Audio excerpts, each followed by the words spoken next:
வேதிப்பிணைப்பு அப்படின்னா என்னென்னு சொல்லுங்கள் பார்ப்போம். இது வரைக்கும் கற்றுக்கிட்டதை வச்சு.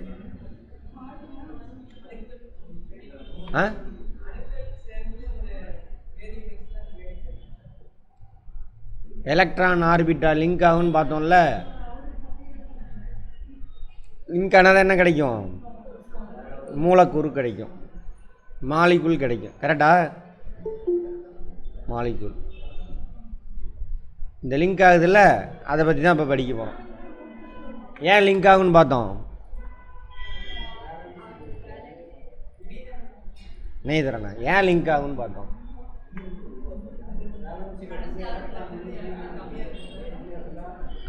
வேலன்சி செல்லில் கடைசி ஆர்பிட்டாவில் 8 இல்லை, 8 இருந்தால் யாரு கூடயும் சேர மாட்டாங்க. 8 இல்லாதப்போ என்ன பண்ணும்? அது அந்த 8 அடையிறதுக்காக ட்ரை பண்ணும். 8 அடையிறதுக்காக ட்ரை பண்ணும். அதுக்காக என்ன பண்ணுவாங்க? ஒன்று எலக்ட்ரானை விட்டு கொடுத்துரும். அது எலக்ட்ரான் என்ன பண்ணும்? சேர்த்திக்கும், வாங்கிக்கும். அல்லது 2 பேர் என்ன பண்ணுவாங்க? எலக்ட்ரானை ஆளுக்கு ஒன்று ஷேர் பண்ணுவாங்க, 2 ஷேர் பண்ணுவாங்க. அப்போ கடைசி ஆர்பிட்டில் 8 இல்லை அப்படின்னா அந்த 8 அடையிறதுக்காக என்ன பண்ணும்? ட்ரை பண்ணும். 8 கடைசி ஆர்பிட்டில் 8 இருந்தால் தான் அந்த ஆட்டம் நிலைப்புத்தன்மையாக இருக்கும். நிலைப்புத்தன்மை அடையிறதுக்காக முற்படுது. அதனால தான் என்ன ஃபார்ம் ஆகுது? மாலிகுல். கோடிக்கணக்கான மாலிகுல் ஃபார்ம் ஆயிருக்கு. வகையான கோடிக்கணக்கான வகையான. அது காரணமே வருதான். கடைசி ஆர்பிட்டில் 8 எலக்ட்ரான் இருக்கணும். எப்படிலாம் கண்டுபிடிச்சிருக்கானுங்க பாருங்கள். அணுவே நமக்கு கண்ணுக்கு தெரியாது. அதில் உள்ளே போய் எலக்ட்ரானை பார்த்து அதில் 8 இல்லைனாக்கா இது அதனால தான் மாலிகுல் ஃபார்ம் ஆகுது வரையும் கண்டுபிடிச்சிருக்கானுங்க. மனிதர்கள் தான், நம்மளை மாதிரி மனிதர்கள். உலகம் எங்கேயோ போயிட்டுருக்குது. இவனுக்கு இன்னும் பழைய கதையை ஊற்றிக்கிட்டு கிடக்குறானுங்க நம்ம நாட்டில். ஆமாம், சரி. அதேமாரி ஒரு மாலிகுல 2 ஆட்டம் 3 ஆட்டம் அப்படிதான்லாம் இல்லை. 100 கணக்கான ஆட்டம்லாம் சேர்ந்து ஒரு மாலிகுல் ஃபார்ம் ஆகும். சரியா? 100 கணக்கான ஆட்டம் சேர்ந்து ஒரு மாலிகுல் ஃபார்ம் ஆகும். அந்த மாதிரி இப்போ அதை தான் பார்க்க போகிறேன். எப்படி அது மாதிரி அந்த இதுக்கு பேர் தான் கெமிக்கல் பாண்டிங் அப்படிம்பாங்க. எதனால அந்த கெமிக்கல் பாண்டு உருவாகுது? வேதி பிணைப்பு உருவாகுது. இங்கிலீஷில் வந்து கெமிக்கல் பாண்டிங்.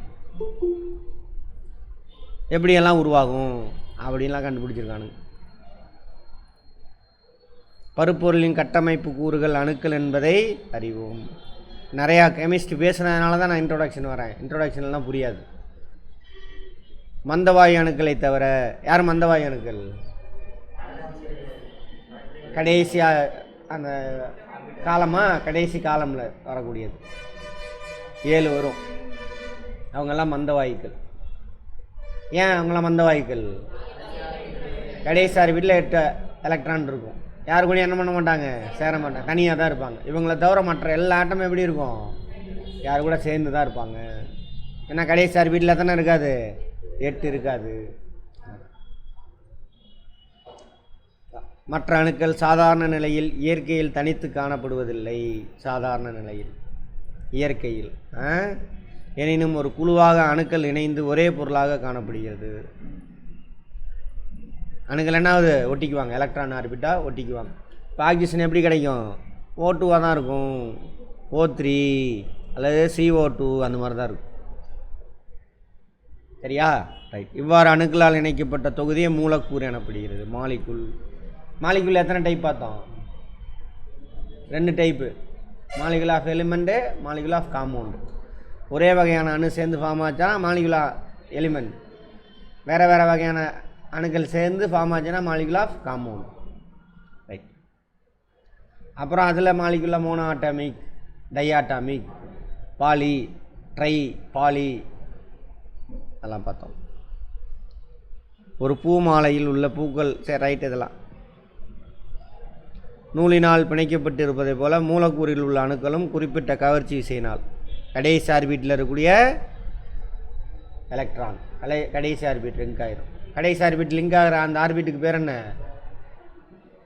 இணைதிறன். சரியா? இணைதிறன் கூடு, வேலன்சி ஷெல்.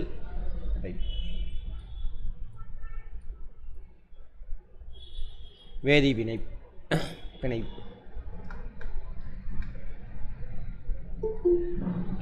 இங்கே அது போயிட்டே இருக்கு பாருங்க. இது ஹைட்ரோ கார்பன். இது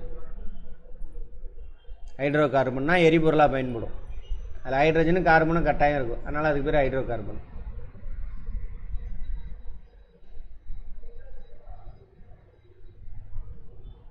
வேதி பிணைப்பு. கவர்ச்சி விசை இருக்குல்ல, அங்கே தான் காரணம். நான் கவர்ச்சி விசையை பற்றி தான் பார்க்க போகிறோம்.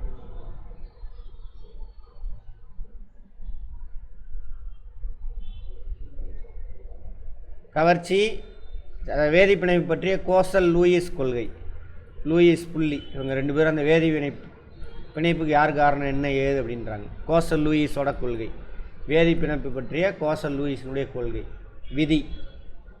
இவர் தான் அந்த 8 எலக்ட்ரான் கதை இருக்குல்ல, அவர் சொல்கிறாரு. கடைசி ஆர்பிட்டில் முதல் ஆர்பிட்டை தவிர, முதல் ஆர்பிட்டில் ஆனால் கெப்பாசிட்டி எவ்வளவு 2 எலக்ட்ரான். அதை தவிர மற்ற எல்லா ஆர்பிட்லையும் எத்தனை இருக்கணும், 8 ஃபில் ஆகலைனாக்கா அந்த 8 அடையிறதுக்காக ட்ரை பண்ணுவாங்க. அதனால தான் மூலக்கூறுலாம் உருவாகுது அப்படின்னு சொன்னவர் யார், கோசல் லூயிஸ். கேட்பாங்க, முக்கியமான விதி. எவ்வளோ பெரிய விஷயம் பாருங்க. பலதரப்பட்ட தனிமங்களின் அணுக்கள் பல்வேறு வகையில் இணைந்து வேதிச் சேர்மங்களை உருவாக்கிறது. வேதிச் சேர்மம், சேர்மம் இல்லையா, எல்லாமே கெமிஸ்ட்ரி கிடையாது, லேபில் நடக்கிறது இல்லை, இப்போ நம்ம உடம்புலேயே நடந்துக்கிட்டே இருக்குது. ஆமாவா, ஆக்சிஜன் போய் கார்போஹைட்ரேட்டு கூட சேர்ந்து மைட்டோகாண்ட்ரியாவில் அந்த கார்பனை தனியாக பிரித்து இழுக்கிறதுனால தான் என்ன ஆகுது, ஹீட் ரிலீஸ் ஆகுது, நம்ம உயிரோடையே இருக்கும். இந்த செகண்ட் நடந்துக்கிட்டே இருக்குது நம்ம உடம்புல, எல்லாம் செத்து போயிடும். அந்த செல்லு செத்து போச்சுன்னு அர்த்தம், அது நடக்கலைன்னா. எங்கே நடக்கிறத பார்க்குறோம், நம்ம உடம்புல நடக்கிறத பார்க்குறோம், தனியாக கெமிஸ்ட்ரி எப்படி பார்க்கக்கூடாது. ரைட். ஏன் அணுக்கள் இணைகின்றன, அணுக்கள் எவ்வாறு இணைகின்றன, இதெல்லாம் கேட்கணும்ல கேள்வி. அது இந்த கேள்விக்கெல்லாம் பதில் தான் அவர் கொடுத்த பதில். இது போன்ற வினாக்களை விடையளிக்கும் வகையில் பல்வேறு கொள்கைகள் முன்மொழியப்பட்டன. அதில் முக்கியமானதானது கோசல் லூயிஸ் கொள்கை. ஏன் இணைன்னு கேட்கணும்ல கேள்வி, கேள்வியில் தான் கண்டுபிடிப்பே. கேள்வி கேட்கணும், ஏன் இப்படின்னா என்ன, அங்கே இருந்தால் அறிவியல். மனுஷன் நம்ம முன்னோர்கள் கேள்வி கேட்டான், ஏன்டா அங்கே இங்கே முளைச்சி புதுசாக வருது என்னடான்னு பார்க்குறான். அடுத்து பார்த்தா என்னது, இவன் சாப்பிட்டு போட்டு போனால் கொட்டை. ஓ இப்படி தான் முளைக்குதா, இதுதானா கேள்வி. இப்படி கேள்வி கேட்டு கேட்டு வந்தால் தான் இந்த 4வது மடியில் மேலே உட்காந்துருக்கோம். எங்கேயே இருந்து ஆன்லைனில் அட்டன் பண்ணுறீங்க, இன்னும் கண்டுபிடிச்சிட்டே இருக்கான். நம்ம இந்தியாவில் இளைஞர்கள், உலகத்திலே அதிகமான இளைஞர்கள் இங்கே தான் இருக்கிறோம். நம்மளை கேள்வி கேட்க விடாமல் மழுங்கடிச்சு வச்சுட்டானுங்க. சொல்லுங்கள், கேளுங்க, கேள்வி கேட்கணும். கேட்டாங்க, பதில் மந்தவாய் எலக்ட்ரான் அமைப்பு என்ற கருத்தை அடிப்படையாக கொண்டு. மந்தவாய் அதில் என்ன பிடிக்கிறான், ஏன்டா அவன் சேரலை அப்படின்னு பார்க்குறான். கடைசி ஆர்பிட்டில் 8 எலக்ட்ரான் இருக்குது, அதனால் யாரு கூட சேர மாட்டாங்குது. அங்கே இருந்தால் பாயிண்ட் பிடிக்கிறார். அதான் மந்தவாய் எலக்ட்ரான் அமைப்பு. ஏன் அணுக்கள் இணைந்து மூலக்கூறுகளை உருவாக்குகின்றன என்பதை கோசல் மற்றும் லூயிஸ் 2 பேர் போல் இருக்கு விளக்குறாங்க. 2 பேர். மந்தவாய் அணுக்கள் தங்களுக்கிடையே இடையிலோ அல்லது மற்ற அணுக்களோட எளிதில் இணைவதில்லை, அல்லது ரொம்ப ரேராக இதை இணைதாமா. அவை ஒரு நிலையான எலக்ட்ரான் அமைப்பை பெற்றிருப்பதே இது காட்டுகிறது.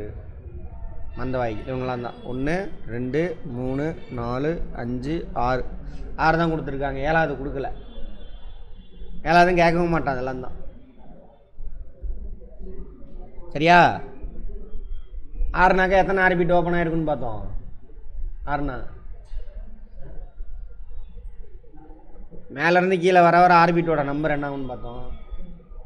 அதிகமாகிட்டே போகும்.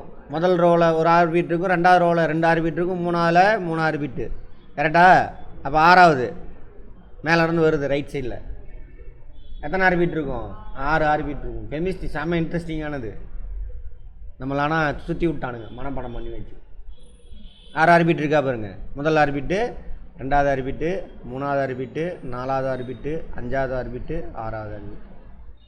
முதல் ஆர்பிட்டில் எத்தனை கெப்பாசிட்டி எவ்வளவு, 2வது இதில், 3வதுல 18, 4வதுல 32, 5வதுல 50, 6வதுல 6 6 36 72. முன்னாடி சொன்னேன்னா கவனிங்க. இப்போ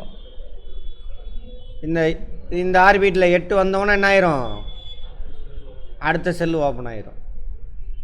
சரியா? அடுத்த செல்லில் 8 வந்துருச்சு. அடுத்தது எங்கே போயிடும்? கீழே அடுத்த ரோவுக்கு போயிடும். 7வது ஆர்பிட் ஓப்பன் ஆகி இருங்க. ஏதோ வேக பார்க்குறீங்க, வர இருங்க. என்ன கவின், நேற்று எங்கே உள்ள ஏதோ சத்தம்? சரியா? 1 2வது ரோவு 3 4 5 6 அடுத்து 7. இது 7வது ஆர்பிட் ஓப்பன் ஆகி பார்த்ததை வச்சு சும்மா புரிஞ்சுக்கங்க, எதையும் மனப்பாடம் பண்ணாதீங்க. இந்த கான்செப்ட் வச்சு நிறைய தான் ஆன்சர் போடுவோம்.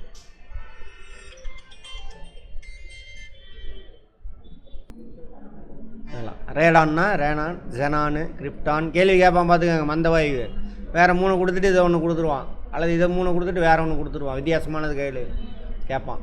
சரியா? ரைட். இந்த நம்பர்லாம் நீ நினப்பான ஒன்றும் பண்ண வேண்டாம்.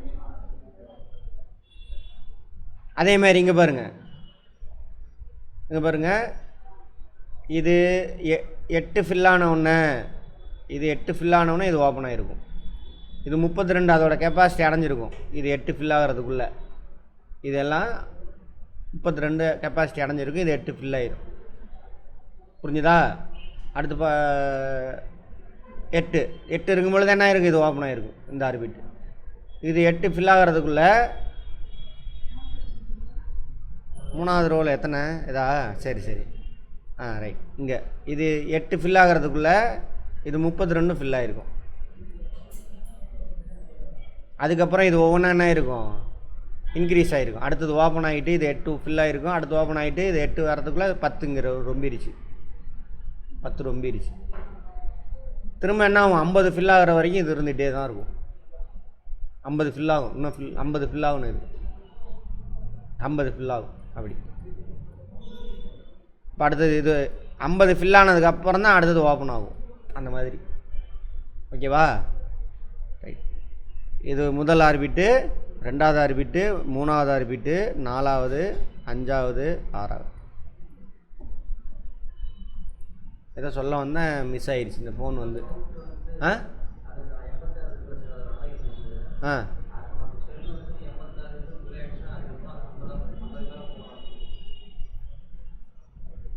இந்த 50ஆ? ஆமாம்.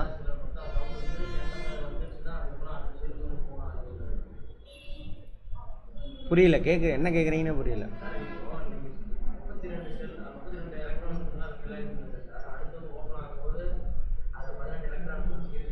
ஆஹா, 8 தான் இருக்கும். இது 8 இருக்கும் பொழுது அடுத்து இது ஓப்பன் ஆகிரும்.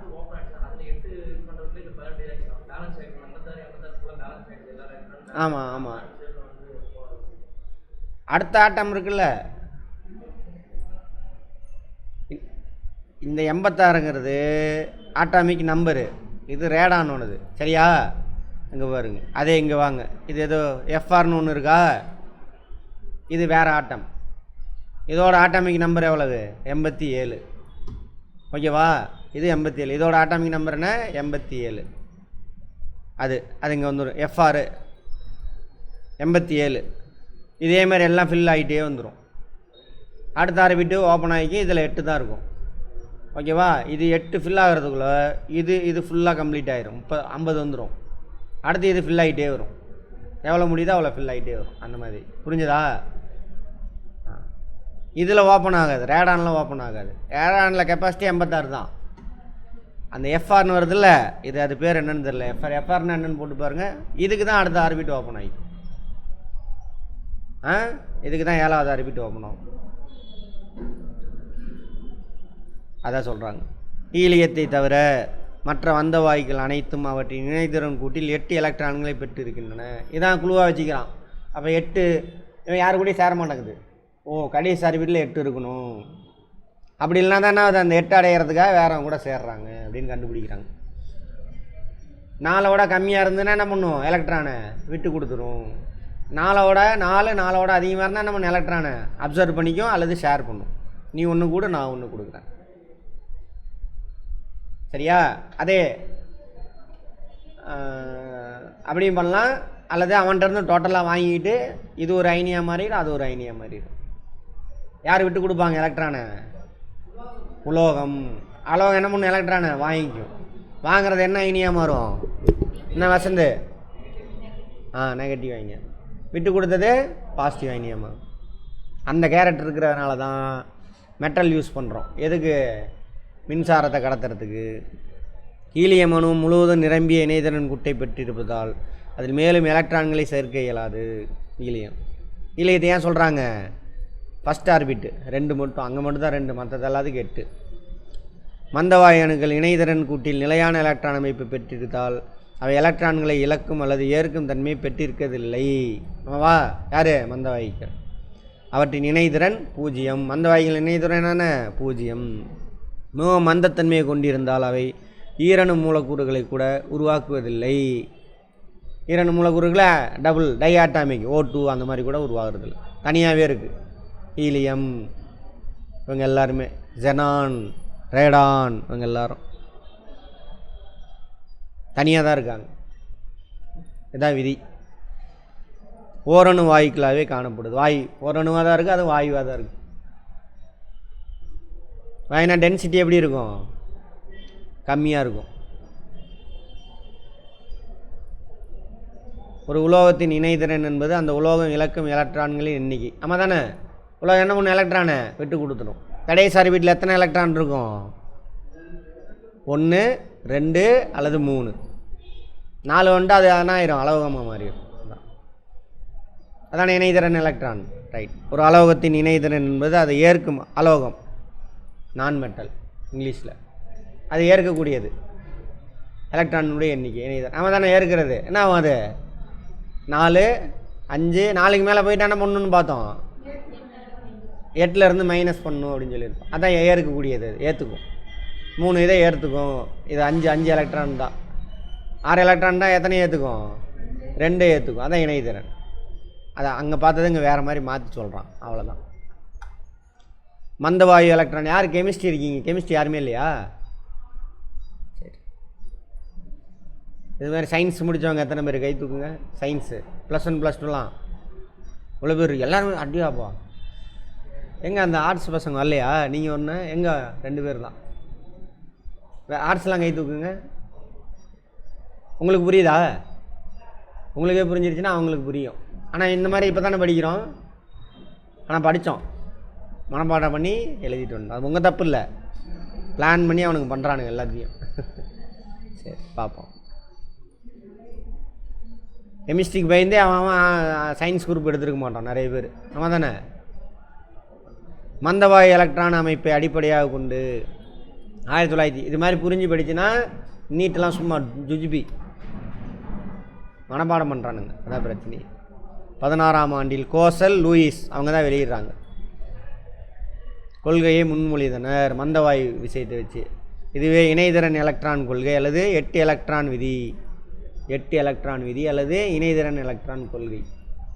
விதி கொள்கை எப்படி வேணாலும் சொல்லுவாங்க. சரியா?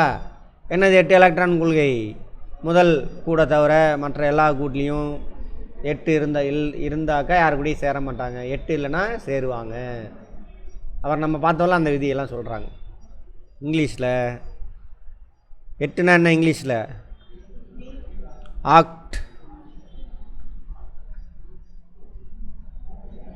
Acted rule, electronic theory of valence அல்லது ஆக்டட் ரூல் அவங்க தான் சொல்கிறாங்க. கடைசி ஆர்பிட்டில் 8 ஆக்டகனல், அது வேறு ரூலு, அது வேறு விதி, இது வேறு விதி. இது ஆக்டட்.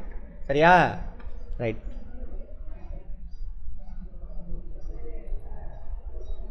இக்கொள்கையின்படி மந்தவாயுக்கள் தவிர மற்ற தனிமங்களின் அணுக்கள் முழுவதும் நிரப்பப்படாத இணைதிறன் கூட்டை பெற்றிருக்கின்றன. ஆமாவா? மற்றது மந்தவாயு தான் கடைசி ஆர்பிட்டில் 8. மந்தவாயுக்கள் போன்று அவை மற்ற அணுக்களுடன் இணைந்து மூலக்கூறுகளை உருவாக்குகின்றன.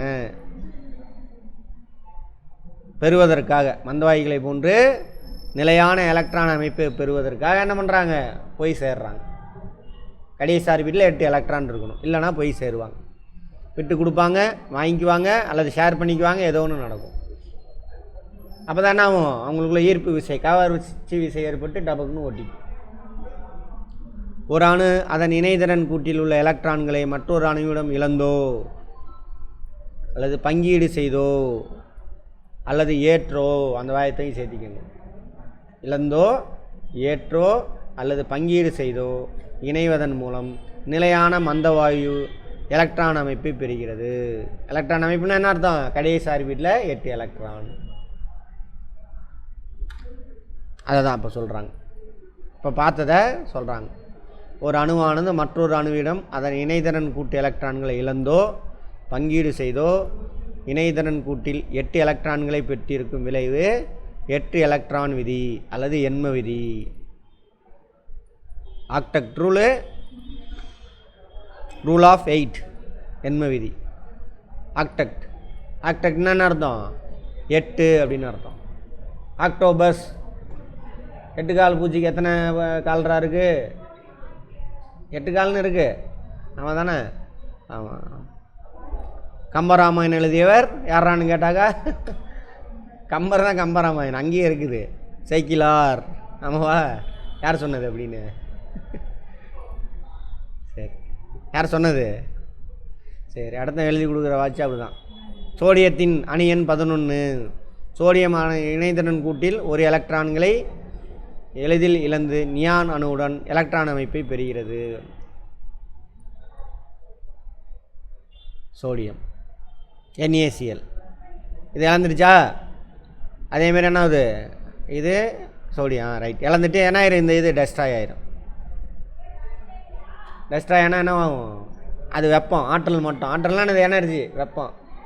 அந்த வெப்பம் வெளியில் போகும்.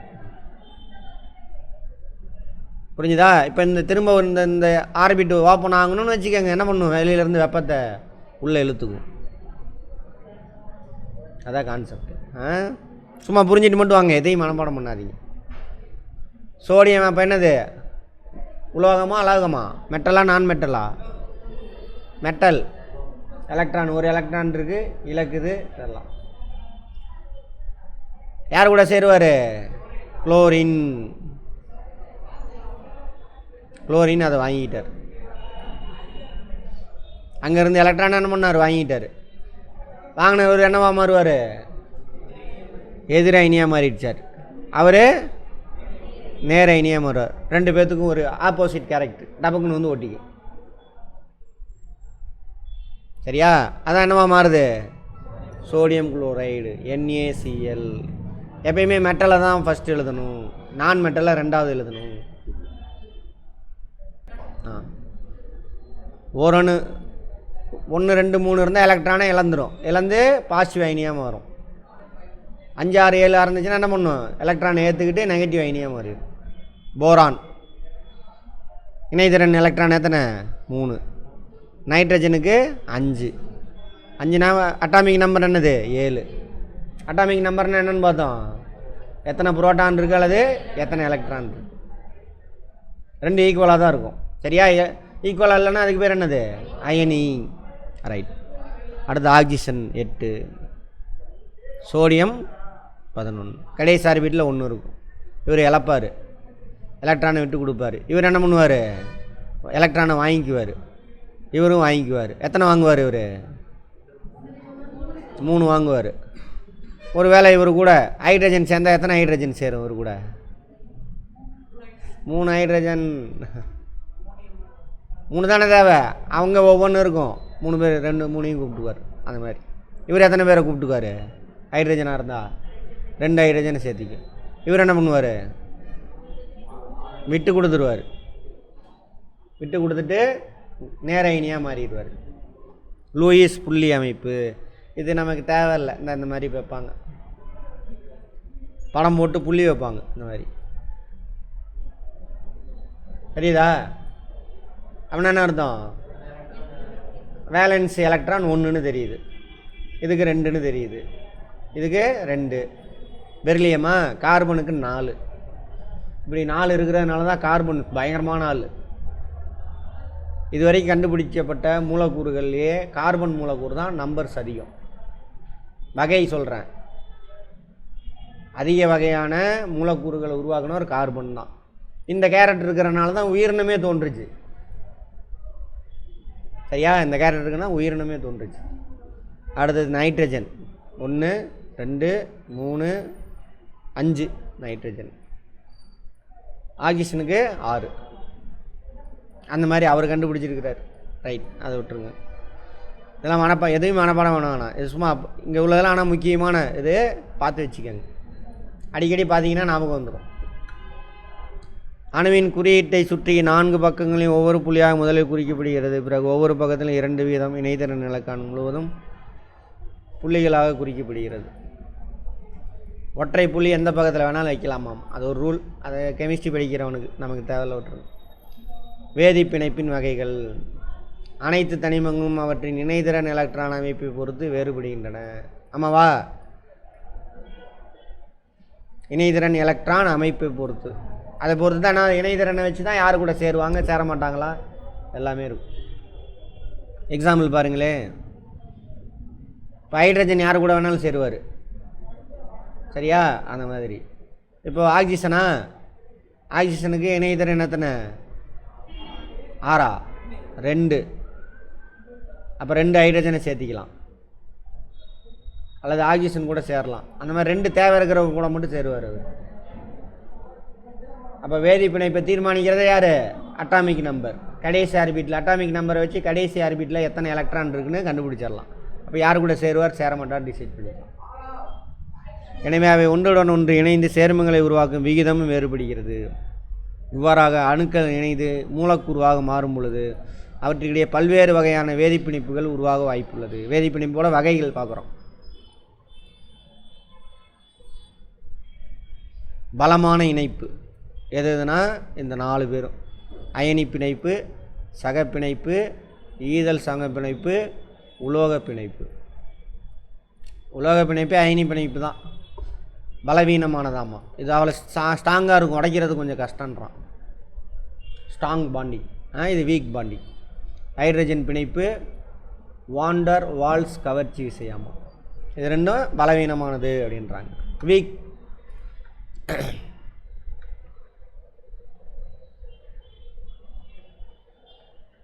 எங்கே அந்த டேபிள் இதை காணும், சார்ட்டை காணுமா? வீக் பாண்ட், ஹைட்ரஜன் பாண்டு, இதெல்லாம் வீக் பாண்ட். கேட்கலாம், பார்த்துக்கோங்க. இப்போ இதை 4 தான் பார்க்க போகிறோம். 4 இல்லை, இது 3 தான் பார்ப்போம்னு நினைக்கிறேன். ரைட். அயனி பிணைப்பு, சகப்பிணைப்பு, ஈதல் சகப்பிணைப்பு பற்றி இந்த பாடத்தில் பார்க்க போகிறோம். வார்த்தையிலே அர்த்தம் இருக்குது. அயனி பிணைப்பு, அயனின்னா என்ன? இலக்கணும், சரியா? புரோட்டான் இலக்குமா? எலக்ட்ரான் தான் இலக்கும். புரோட்டான் அணு கருவில் இருக்குது, அங்கே ஒன்றும் வேலைக்கே ஆகாது. அதுக்கப்புறம் இன்னும் 2 ஆர்பிட் இருக்கும், 1 ஆர்பிட் இருக்கும். அதெல்லாம் இழந்தால் அப்புறம் போய் அதை உடைக்கணும். அது நடக்காத காரியம். கடைசி ஆர்பிட்டில் உள்ள எலக்ட்ரான் இழக்குது. இழந்துச்சுன்னா என்ன அயனியாக மாறிடும்? நேர் அயனி, பாசிட்டிவ். இந்த எலக்ட்ரான் சும்மா வெளியில் சுற்றாது, இன்னொரு எலக்ட்ரானில் இன்னொரு ஆட்டமில் போய் சேர்ந்துக்கும். அது என்ன அயனியாக மாறிடும்? எதிர் அயனி. 2 ஆப்போசிட் கேரக்டராக டப்புன்னு வந்து ஒட்டிக்கும். எலக்ட்ரான் அதோட ஆர்பிட்டும் இதோட கடைசி ஆர்பிட் இருக்குல்ல, டப்புன்னு வந்து ஒட்டிக்கும். புதுசாக மாறி சோடியம் குளோரைடு பார்த்தோமா, சோடியம் ஒட்டிக்கும். இப்படி அயனிகளாக 2 அணுக்கள் அயனிகளாக மாற்றமடைந்து அதோட எலக்ட்ரான் ஆர்பிட் ஒட்டிக்கிட்டு வேறு பொருளாக மாறிச்சு அப்படின்னா அந்த பிணைப்பு பேர் தான் அது அயனி பிணைப்பு. கஷ்டமா அது? ஒன்றுமே இல்லை, அவ்வளோதான். உட்காந்து வார்த்தையை மனப்பாடம் பண்ணணுமா? தேவையில்லை. அடுத்தது அதான் படித்து பாருங்கள். இந்த எக்ஸாம்பிள் மட்டும் பார்த்துட்டு போகலாம், மற்றதெல்லாம் நீங்களே படிச்சுக்கோங்க. படித்து கான்செப்ட் புரிஞ்சுக்கணும், மனப்பாடம் பண்ணிகிட்டு இருக்கக்கூடாது எல்லா வார்த்தையும் உட்காந்துக்கிட்டு. ஒரு தனிமத்தின் அணு எலக்ட்ரானிய இணைதிறன் பிணைப்பு உருவாகும் பொழுது அவனு இலக்கும் அல்லது ஏற்கும் எலக்ட்ரானின் எண்ணிக்கை அதன் எலக்ட்ரான் இணைதிறன். அதான் பல தடவை சொல்லிட்டீங்க, ரைட்டு வைக்க. அயனி பிணைப்பு உருவாகுதல். இங்கே பாருங்கள், சோடியம் குளோரைடு எலக்ட்ரான் இழந்துச்சா, இங்கே போய் உட்காந்துக்கும், அதில் வந்து உட்காந்துருச்சு. என்னடா எல்லாத்தையும் இதை போட்டு வச்சுருக்கிறீங்க, அந்த இங்கேருந்து உட்காந்து இது கட்டாயிரும். கட்டாயி ஹீட்டு ரிலீஸ் ஆகும். இது பாசிட்டிவ் அயனியாக மாறிடுச்சு, நெகட்டிவ் அயனி டபக்குன்னு ஒட்டிக்கும். Sodium chloride NaCl. எங்கே இருக்குது NaCl? உப்பு, ரொம்ப முக்கியமானது. இதில் இவங்க 2 பேர் தனியாக இருந்தாங்கன்னா நமக்கு பாய்சன். சோடியம் குளோரைடாக இருக்கும் பொழுது நமக்கு நல்லது, சரியா? சரி, இந்த இதோட ஸ்ட்ரக்சர் போட்டிருக்காங்க. இது என்னவாக இருக்கும்? உலோகம். இது அலோகம் தான் எப்பயுமே வாங்கிக்கும். அடுத்து மெக்னீசியம் குளோரைடு. ஒரு மெக்னீசியம் குளோரின் எத்தனை எடுத்துக்கிச்சு? 2 எடுத்துக்கிச்சு. அப்படின்னா என்ன அர்த்தம்? இவருக்கு இணைதிறன் 2 பேத்துக்குமே 2 தான். சாரி 1 இவருக்கு 2, இவருக்கு 1. அதனால தான் 2 பேரும் எழுதுக்கிட்டார். சரியா? சரி, அங்கே பாருங்க. மெக்னீசியத்தின் அணியன் 12. 12 மெக்னீசியம் அணியன். 2 பேர் இருக்காரா? 2 குளோரின். இவருக்கு 1 கொடுத்துட்டார், இவருக்கு 1 கொடுத்துட்டார். 2 குளோரினுக்கு. எதையும் ஆனால் மனப்பாடம் பண்ணாதீங்க தயவு செஞ்சு.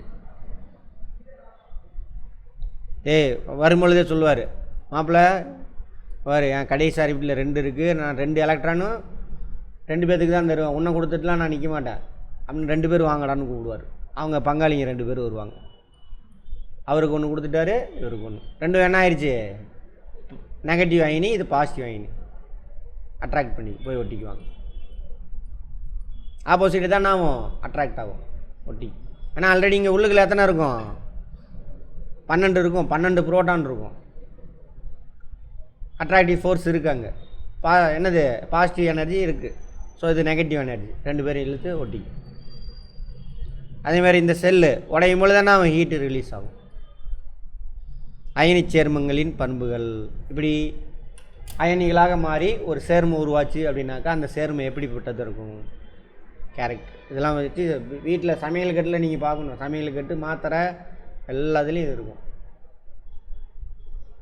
சரியா? சரி. ஒரு மூலக்கூறில் உள்ள அணுக்களிடையான பிணைப்பு தன்மையே அம்மூலக்கூறின் பண்புகளை நிர்மாணிக்கும் முக்கிய காரணி. அந்த வகையில் அயனி சேர்மங்களின் அணுக்கள் வலிமையான நிலை மின் கவர்ச்சி விசையால் பிணைக்கப்பட்டுள்ளது. நிலை மின் கவர்ச்சி. மின்னுனா எலக்ட்ரான். நிலை மின். இங்கேருந்து எலக்ட்ரான் ஓடி போய் என்னாச்சு? அங்கே நிலையாக உட்காந்துக்குச்சு. இது 2 என்னது? நெகட்டிவ் ஆயிடுச்சு. இது பாசிட்டிவ் ஒட்டிக்கிச்சு.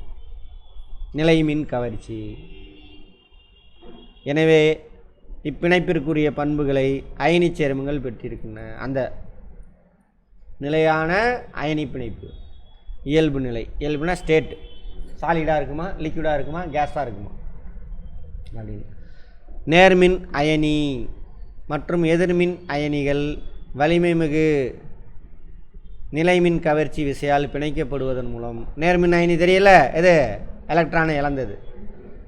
எதிர்மின் அயனி எலக்ட்ரானை ஏற்றுக்கிட்டது.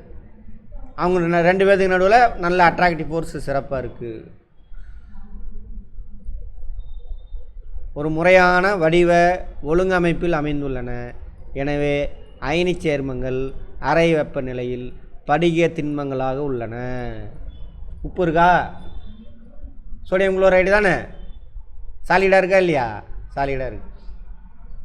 எப்படி இருக்குது? கிறிஸ்டல் மாதிரி இருக்குது. அங்கங்கே கார்னர், ஷார்ப்பான கார்னர்ஸ் இருக்கும். அதான் படிகம் அப்படிம்பாங்க. கீழே போட்டால் நொறுங்கும். நொறுங்குதா? உப்பு சர்க்கரை எல்லாம் இந்த சொல்கிறாங்க. அப்போது அயனி சேர்மங்கள் என்ன ஸ்டேட்டில் இருக்கும்? ரூம் டெம்பரேச்சரில் படிக நிலை சாலிடாக இருக்கும். அடுத்து மின் கடத்து திறன். அயனி சேர்மம் மின்சாரம் அது வழியாக எலக்ட்ரான் ஓடுமா அப்படின்னு கேட்குறாங்க. பார்ப்போம். அயனி சேர்மங்கள் படிக திண்மங்கள் ஆகியால் அவற்றின் அயனிகள் மிகவும் நெருக்கமாக மற்றும் வலிமையாக பிணைக்கப்பட்டுள்ளது. எலக்ட்ரான் அறிவிட்டு வெளியில் ஃப்ரீயாக இருக்காது, நல்லா பயங்கரமாக அட்டாச் ஆகிருக்கும். எலக்ட்ரான் அது வெளியே ஓடாது. அயனிகள் எளிதில் நகர இயலாது. எலக்ட்ரான் நகராது. எனவே திண்ம நிலையில் அயனி சேர்மங்கள் மின்சாரத்தை கடத்துவதில்லை. திண்ம நிலையாக இருக்கும் பொழுது உப்பில் வச்சிங்கன்னா எலக்ட்ரான் மின்சாரம் பாயாது. பட் அதை ஏதாவது தண்ணியில் கரைச்சிட்டிங்க அப்படின்னா நல்லா மின்சாரத்தை கடத்தும். தண்ணியில் கரைஞ்சிருச்சா அயனியெல்லாம் தள்ளி போயிடுவாங்க. தண்ணியில் கரைஞ்சி அங்கங்கே ஒட்டிக்குவாங்க. அப்போ மின்சாரம் நல்லா பாயும். எனினும் உருகிய நிலையில் அல்லது நீர் கரைசலில் மின்சாரத்தை கடத்துகின்றன. பியூர் வாட்டர் மின்சாரத்தை கடத்துமா? கடத்தாது. மின்சாரம்னா என்ன? எலக்ட்ரான் ஓட்டம். பியூர் வாட்டர் இருக்குல்ல, H2O மாலிகுல் மட்டும் தான். டிஸ்டில் வாட்டர் இருக்குல்ல, அதனால தான் அந்த பேட்டரிலாம் அதான் ஊற்றி வைப்பாங்க. Distil water, pure water. அது எலக்ட்ரானை கடத்தாது. அது வழியாக கடந்து போகாது. கடத்துதல்னா என்ன அர்த்தம்? கண்டக்ஷன். அது வழியாக ஊறி போகணும், அடுத்த பக்கம் போகணும், கடத்தாது. இப்போ நார்மல் தண்ணியை சாக்கடிக்குது சார், அதில் தான் என்ன இருக்குது? மினரல்ஸ்லாம் கலந்துருதா? அப்போ எலக்ட்ரான்ஸை கடத்தும். தூய நீர் மின்சாரத்தை கடத்தாது. ஸோ அந்த உப்பு கிப்பு இதெல்லாம் கலக்குதில்ல, அப்போ தூய நீர் இருக்காது, அது கடத்தும். குடிக்கிற தண்ணி மினரல்ஸ் இருக்குது, அது மின்சாரத்தை கடத்தும். அது மாதிரி உருகுநிலை. உருகுநிலையை பற்றி நம்ம தப்பாக புரிஞ்சு வச்சுருக்கோம். ஃபிசிக்ஸில் பார்ப்போம், அடுத்த கிளாஸ் ஃபிசிக்ஸ் தான் இருக்கும்னு நினைக்கிறேன். உங்களுக்கு இன்னும் என்ன எடுக்கலை எதிரான்? சிவிக்ஸு அப்படியா? சரி பார்ப்போம். உருகுநிலை எல்லாம் ஈவினிங்கில், ஆஃப்டர்நூனில் அதை எடுப்போம், ஏதோ ஒன்று மாற்றி எடுத்துடலாம். மெல்ட்டிங் பாயிண்ட் தப்பாக நம்ம புரிஞ்சு வச்சுருக்கோம். பரவாயில்ல, அதை நம்ம அங்கே புரிஞ்சிக்கலாம். எல்லா சப்ஜெக்ட்டும் ஒன்றுக்குள்ளே ஒன்று, தனித்தனியெலாம் கிடையாது. சரியா? ஆமாம். சரி, இதோட உருகுநிலை எப்படி சார் இருக்குனாக்கா அதிகமாக இருக்கும். உப்பு சீக்கிரம் உருகிடுமா? ஹீட் பண்ணிங்கன்னா உருகிடுமா? உருகாது. தண்ணி ஊற்றிங்கன்னா வேணால் கரையும், ஹீட் பண்ணிங்கன்னா அவ்வளோ சீக்கிரம் உருகாது. அப்போ அதிக உருகுநிலை. ஹீட் பண்ணால் உருகாது, வேணால் என்ன ஆகும்? அது கருப்பாக மாறிடும், உருகவே இருக்காது அவ்வளோ சீக்கிரம் பாத்திரத்தில் வச்சு உருகும்பொழுது. வலிமிகு நிலைமின் கவர்ச்சி விசையால் நேர்மின் எதிர்மின் அயனிகள் நெருக்கமாக பிணைக்கப்பட்டு, அதே தான் திரும்ப பேசணுங்க. இதே தான் அதிக ஆற்றல் தேவைப்படுகிறது. சரியா? அவ்வளோ சீக்கிரம் உருவாகுது. ஸோ உயர் உருகுநிலை கொண்டது. உயர் உருகுநிலை, அதே நேரி கொதிநிலை. உருகுநிலைக்கு இங்கிலீஷில் மெல்ட்டிங் பாயிண்ட். மெல்ட்டிங்னா என்ன அர்த்தம்? திரவ நிலையிலேருந்து திரவ நிலைக்கு போகிறது. கொதிநிலைன்னா என்ன அர்த்தம்? இங்கிலீஷில் பாயிலிங் பாயிண்ட். இங்கிலீஷில் பாயிலிங் பாயிண்ட். திரவத்திலேருந்து ஆவியாக மாறுது. ஒவ்வொரு வார்த்தையும் கரெக்டாக புரிஞ்சு யூஸ் பண்ணணும். சரியா? அயானிக் பாண்டு சேர்மங்களுக்கான உருகுநிலையும் கொதிநிலையும், பாயிலிங் பாயிண்ட் ஃப்ரீசிங் பாயிண்ட் அதிகமாக இருக்கும். சரியா?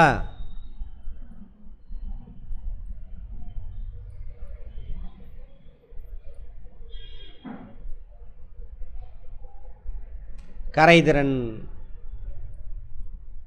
எதுலையாவது கரையும். இங்கிலீஷில் dissolving, physical state, electric conductivity, melting point, boiling point. ஓகேவா? அடுத்து சொலுபிலிட்டி, சொல்யூஷன்.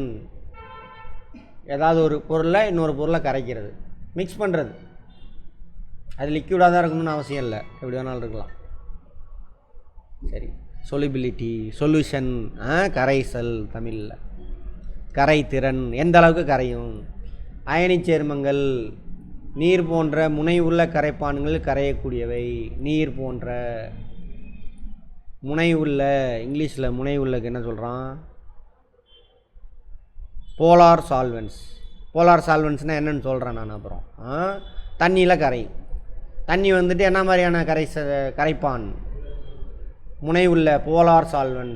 சால்வன்னா கரைப்பான்னா ஒரு ரெண்டு பொருள் இருக்குது, எக்ஸு ஒய்யு. இதில் எது அதிகமாக இருக்கோ அதுதான் கரைப்பான், எது கம்மியாக இருக்கோ அது கரைபடு பொருள். சால்வன்ட், சொல்யூட், அப்படி தானே? கரெக்டு தானே? சால்வன்ட்டு, சொல்யூட், அந்த மாதிரி. சால்வன்ட் அப்படின்னாக்கா கரைப்பான், சால்வன்ட் போட்டிருக்கா. எது அதிகமான பொருள் இருக்கோ, இப்போ தண்ணி இருக்கா, தண்ணி வந்துட்டு சால்வன்ட், கரைப்பான். அதில் எந்த பொருள் கரையுது? உப்பு, சர்க்கரை, அதில் வந்து என்னது? சொல்யூட். கம்மியாக இருக்கிற சொல்லிட்டு அதை ஞாபகம் வச்சுக்கோங்க. இது ரெண்டையும் கலந்துட்டிங்கன்னா என்ன கிடைக்கும் நமக்கு? சொல்யூஷன் கிடைக்கும். தமிழில் பாருங்கள், அதான் தாய்மொழிங்கிறது. கரைப்பான், சால்வன்ட், கரைபடு பொருள். எந்த பொருள் போய் கரைய போதோ, எந்த பொருளை கரைக்கிறோமோ அதான் கரைபடு பொருள். அதான் தாய்மொழி. தாய்மொழிலாம் புரியும், அதனால தான் தாய்மொழியில் படிக்க விட மாட்டேங்கிறானுங்க அயோக்கிய பசங்க. அப்படியே படித்தாலும் மனப்பாடம் பண்ணி கெடுத்து விட்டுறது. அடுத்தது இது வந்துட்டு அப்போ அயனி சேர்மங்கள் எதில் கரையும்? நீரில். நீர் என்ன மாதிரியான கரைப்பான்? முனை உள்ள கரைப்பான், போலார் சால்வெண்ட். தண்ணியிலே எல்லாம் கரையாது. தண்ணியில் கொழுப்பு கரையுமா? கரையாது. அந்த மாதிரி கரைக்கிறதுக்கு வேறு ஏதாவது வச்சுருப்பாங்க. ஏன்னா எதாவது கரைஞ்சாதான் வேதி வினையில் ஈடுபடுவாங்க. அப்போ கரைக்கிறதுக்கு பென்சீன், கார்பன் டெட்ராக்ளோரைடு, இதெல்லாம் தண்ணி அல்லாத மற்ற கரைப்பான்கள் லேபிலெலாம் யூஸ் பண்ணுவாங்க. தண்ணி அல்லாத மற்ற கரைப்பான்கள் எது? Benzene, C6H6. சரியா? கார்பன் டெட்ராக்ளோரைடு, டெட்ரானா என்ன அர்த்தம்? 4ன்னு அர்த்தம். டெட்ரா பேக்குன்னு சொல்கிறாங்களா? 4, 1/4, அதனால் அதுக்கு பேர் டெட்ரா பேக். சரி, டெட்ரா. கார்பன் டெட்ராக்ளோரைடு இதெல்லாம் முனைவற்ற கரைப்பான். நான் போலார் சால்வெண்ட்ஸ்.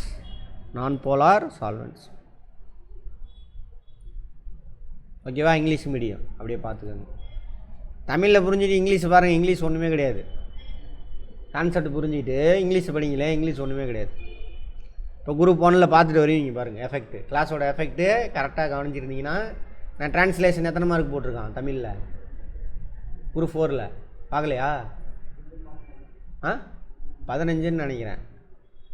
15 கொஸ்டின் வரும்னு நினைக்கிறேன். பாருங்கள், 15 கொஸ்டின் மார்க் இல்லை இருக்கும். சரி, அடர்த்தி. இப்படி அயனி சேர்மங்கள் எப்படி இருக்கும், அதோட அடர்த்தி எப்படி இருக்கும்? அடர்த்தினா என்ன அர்த்தம்? மூலக்கூறு எவ்வளோ நெருக்கமாக இருக்குது அப்படி பார்த்தா அதுதானே அது அடர்த்தி.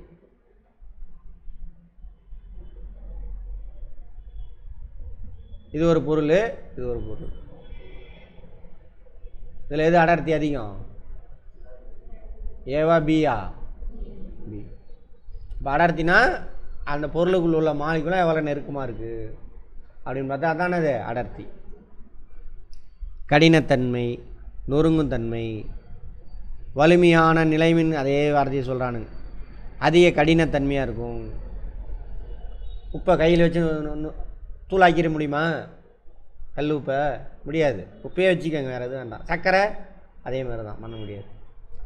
அவை கடினத்தன்மையுடன் இருக்கும், அடர்த்தியும் அதிகமாக இருக்கும், ஆனால் எளிதில் நொறுங்கும். உப்பை கீழே போடுங்க, தெரிச்சு எல்லாம் ஓடி போயிடும். நொறுங்கும். அடர்த்தி அதிகம், கடினத்தன்மை. கேளுங்க, என்னது டவுட்டு?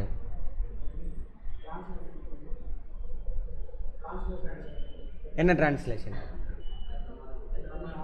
எத்தனை? 5 கொஸ்டினா? 5 கொஸ்டின். அப்போ 7.5 மார்க்கு. நான் வந்திருக்க பார்த்துட்டிங்களா? சரி, வரும். அடுத்தது வினைகள், ரியாக்ஷன். வேறு பொருள் கூட சேர்ந்து வேறு இன்னொரு பொருளாக மாறுமா?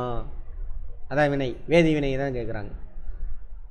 அயனி சேர்மங்கள் கன நேரத்தில் தீவிரமாக நடைபெறும் அயனி வினைகளில் ஈடுபடுவதால் அவற்றின் வினை வேகம் அதிகமாகும். வினை வேகம் அதிகம், குயிக்காக. இப்போ சோடியம் குளோரின் ரெண்டையும் மிக்ஸ் பண்ணுறோம். மிக்ஸ் பண்ண கொஞ்சம் நேரத்தில் என்ன ஆயிடும்? தண்ணியில் கலந்து, தண்ணியில் தான் கலப்பாங்க ரெண்டையுமே.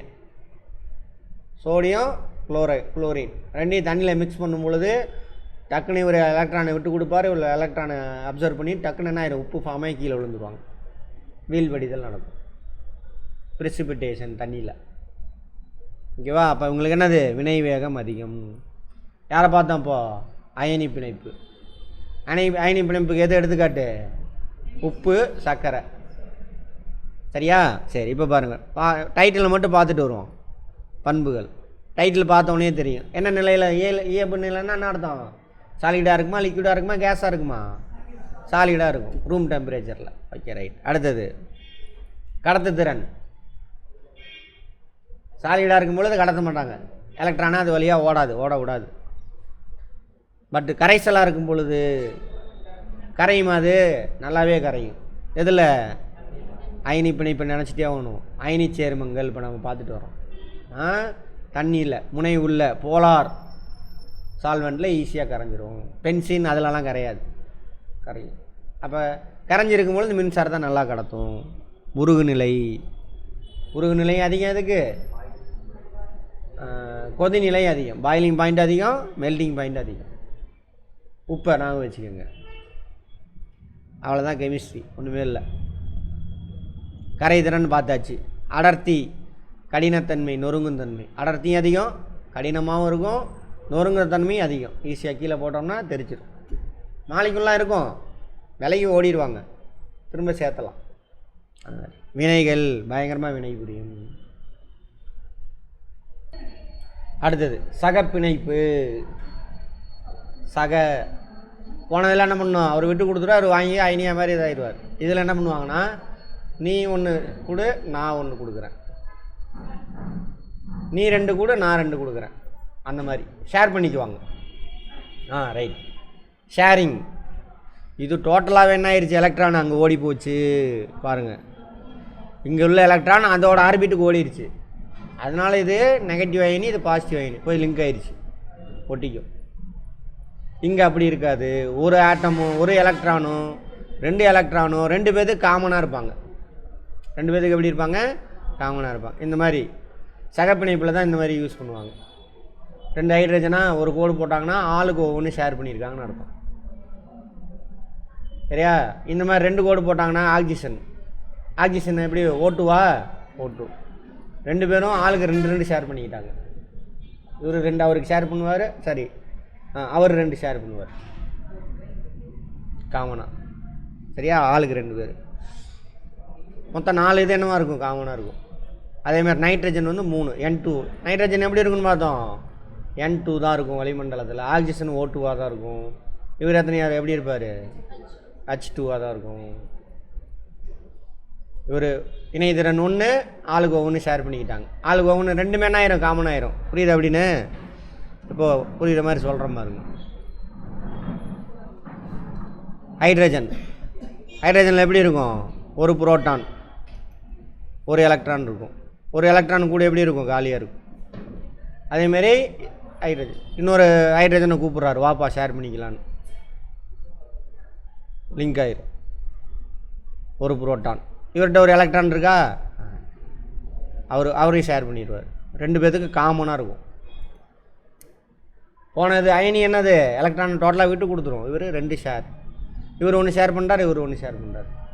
அதே ஆக்சிஜன் எப்படி போட்டிருந்தான், இப்படி போட்டிருந்தானா, அப்போ இவர் 2 ஷேர் பண்ணுவார், அவர் 2 ஷேர் பண்ணுவார். 4 காமனாக இருக்கும், 4 எலக்ட்ரான் காமனாக இருக்கும். நைட்ரஜன் எத்தனை பார்த்தோம், 3 பார்த்தோமா, 3 கோடு. அப்போ இவர் 3 எலக்ட்ரானை ஷேர் பண்ணியிருப்பார், அவர் 3 எலக்ட்ரானை ஷேர் பண்ணியிருப்பார். கடைசி ஆர்பிட்டில் 2 பேர்த்துக்கும் இவருக்கு 8 கிடச்சிருக்கும். அதேமாரி நைட்ரஜனுக்கு அதேமாரி இவருக்கு 8 கிடச்சிருக்கும், அவருக்கு 8. 6 எப்படி இருக்கும், காமனாக இருக்கும். அந்த மாதிரி சகப்பிணைப்பு உருவாகுது. இவரோட எலக்ட்ரான் இது, இவரோட எலக்ட்ரான் 2 பேர்த்துக்கு காமனாக, அவர் 1 இவர் 1. ஹைட்ரஜன் இது, ஹைட்ரஜன் மூலக்கூறு பாருங்க. ஓகேவா? குளோரின் மூலக்கூறு Cl. வேலன்சி எத்தனை, 3. வேலன்சி 3.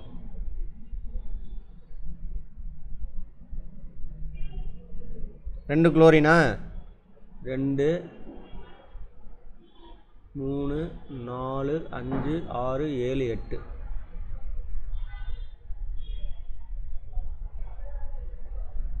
ஒவ்வொன்று ஆளுக்கு ஒவ்வொன்று ஷேர். 1 2 3 4 5 6 7. அதான் இங்கேருந்து போகலாம். 1 2 3 4 5 6 7. ஆளுக்கு ஒவ்வொன்று வேணும். அப்போ இவர் 1 ஷேர் பண்ணிக்கிட்டார், இவர் 1 ஷேர் பண்ணிக்கிட்டார். குளோரின். இப்போ கடைசி ஆர்பிட்டில் 8 8 இருக்கும். எண்ணி பார்த்துக்கோங்க. ஜஸ்ட்டு புரிஞ்சிக்கிறதுக்கு, கெமிஸ்ட்ரிலாம் ஒன்றும் இல்லைன்னு புரிஞ்சிக்கிறதுக்கு. இதெல்லாம் CH4. என்னது CH4னா? மீத்தேன், சாண எரிவாயு. சரியா? அப்புறம் நேச்சுரல் கேஸ் எல்லாத்துலேயும் இதுதான் இருக்கும், மீத்தேன் தான் இருக்கும். ஹைட்ரோ கார்பன் சொல்கிறாங்கள்ல, அதெல்லாமே எரிவாயு தான், எரிபொருள். ரைட், கவனிங்க. மீத்தேன் எப்படி ஃபார்ம் ஆகிருக்குன்னு பாருங்கள். ஹைட்ரஜனோட இணைதிறன் எத்தனை? 1. ஒரு எலக்ட்ரான் தேவை. ஆக்சிஜனு கார்பனுக்கு எத்தனை? 4. 4 வேணும். அப்போ 4 ஹைட்ரஜனை கூப்பிட்டு ஆளுக்கு இருந்தால் நான் 1 ஷேர் பண்ணுறேன், நீ 1 ஷேர் பண்ணு, நான் 1 ஷேர் பண்ணுறேன், நீ 1 ஷேர் பண்ணு. ஆக்சிஜன் மூலக்கூறு எத்தனை தேவை? 2 தேவை. 2 பேரும் ஆளுக்கு 2 2 ஷேர் பண்ணிக்குவாங்க. ஆளுக்கு 2 2. இவர் 2, அவர் 2. 2 காமனாக இருக்கா? இப்போ இவருக்கு பாருங்கள், 2 4 6 8. அதுமாரி 2 4 6 8. நைட்ரஜன் எத்தனை ஷேர் பண்ணுவாங்கன்னு பார்த்தோம்? 3 3 தேவை. இவர் 3 ஷேர் பண்ணுவார், அவர் 3 ஷேர் பண்ணுவார்.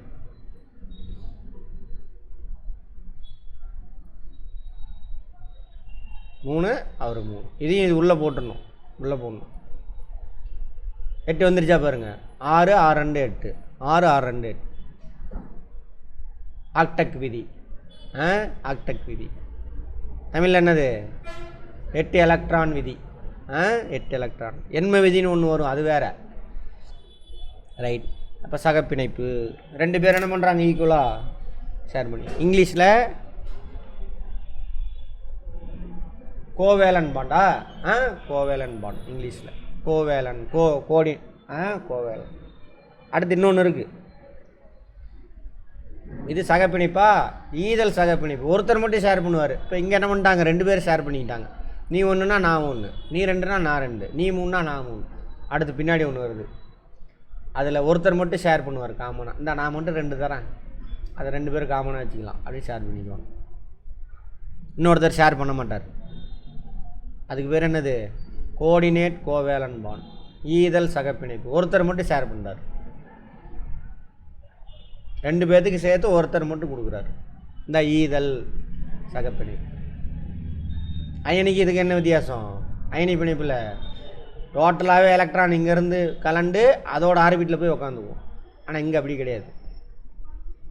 ஷேரிங் 2 பேர்த்துக்கும். இங்கேருந்து எலக்ட்ரான் என்னவோ அது அங்கே போய் உட்காராரு. நான் தமிழ் செல்வன், புரியுதா? ஏன் அங்கே போய் உட்காந்துருக்கீங்க? இங்கே வரலாம் இல்லைங்க, தான் ஃபேன் ஓடுது, அங்கே இடம் இருக்குது, சேர்ந்து உட்காருங்க வாங்க. சரி, சகப்பிணைப்பு சேர்மங்களுடைய பண்புகள் எப்படி இருக்கும்? இயற்பியல் நிலை. அங்கே இயல்பு நிலைன்னு போட்டது, அங்கே இயற்பியல் நிலைன்னு போட்டான். Physical state.